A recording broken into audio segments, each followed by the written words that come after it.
What's up, all my hopeless romantics out there? I understand, trust me, come here, let's suck it out. I always get sad at the end of the show, too. That prove how fucking lonely I am. Oh my god. And now back to your regularly scheduled program. Sorry, but let's talk about the dangers in my heart, specifically the last 3 episodes of the show, and how the build-up made me absolutely just love this show and just put it on just such a high pedestal from the other animes that came out that season. And you know I'm gonna tell you to subscribe, right? So don't go forward to the video. Subscribe. If you're not gonna subscribe, bro, give a like, do something, cause I just can't do it. Thank you. All right, brief intermission. Your boy's sick, and yeah, I feel like fucking absolute dog dick, so that's why I haven't uploaded in a minute. So if I'm reading this script and I sound like shit, I gladly apologize. But I love y'all, man, and let's get back to the video. Yeah. Alright, episode 11. I don't want to lose. Ichikawa has been noticing for a minute that his friend like Yamada, but can't get over that problem to be comfortable enough to date her. See, me? I would have said fuck him, she liked me anyway, but whatever. So he challenged Ichikawa to this sport at the school to see who is the bigger man, so he humbly accepts. But my boy is too damn weak and he built like a stick, so he went on this epic training montage. Hell yeah.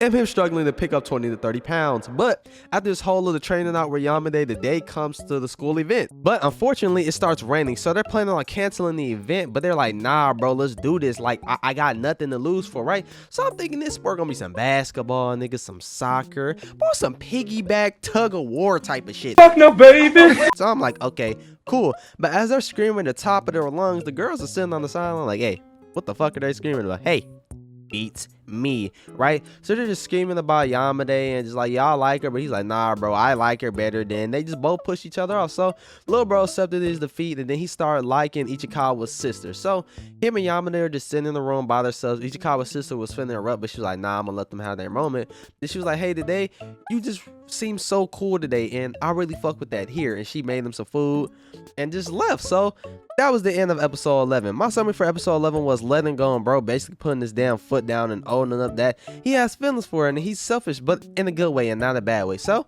that was episode 11. Let's go on to episode 12. Episode 12, I want to tell her. They're about to go on the trip, aka a school trip. So they're looking to pick these groups to be able to go on the trip, but Yamada seemed scared when she looked at the date. I wonder why. Later on that night, Ichikawa was sitting there like, man, school trips are a waste of time. What's the point of even doing this shit? So he gets a call from Yamada, and she was fun to discuss about the school trip and kind of tell him some bad news until she glanced over and looked at the books of the school trips.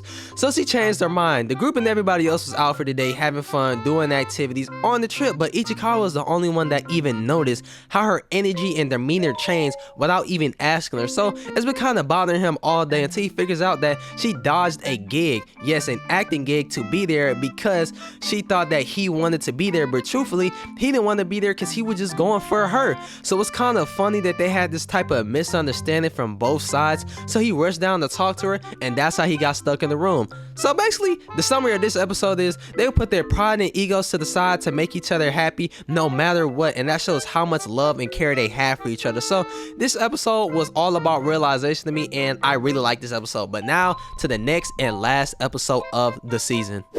We fell in love, episode 13. Now we're in the yeah, this close intimate scene. Not gonna lie, I thought they was finna start kissing under these sheets, my boy, but he stopped her and said, hey, we still gotta have that talk. Honorable man, respect it. So the next day comes, and he's just strolling, wondering what he's gonna tell himself or what he's gonna say to her, because he's still trying to build the courage to have realization and figure out about her and how he's gonna tell her that you really should go to this gig. So her and Ichikawa goes down a different path from the other individuals and start having a conversation, and he asked her what's the problem, and they started talking about her gig, and she started crying about how she just wanted to enjoy the school trip with him and everybody else. So they had a sad moment, and he told her it's fine, don't worry about it. He gained a lot of knowledge, friends on the way because of her. He gained confidence because of her, and told her that she showed him the world that he was so blind to, then proceeds to tell her that he likes her. So they parted ways, and she went on the train to do her acting gig, and he currently was looking for a gift to show his appreciation to her, and got one and came back home. So he's running around the city trying to find her and see where she's at the whole time, but she said meet in the usual spot, and y'all know where that usual spot is, my boy, which is from episode 1, the library, the same place that they always go every single time. So they started talking a little bit, having a little bit of conversations, She grabbed this man's hands and said the words, "Will you go on me?" Like, let's go, boy. Even though it's supposed to be the opposite way around, but that shit cute as hell, you know what I'm saying?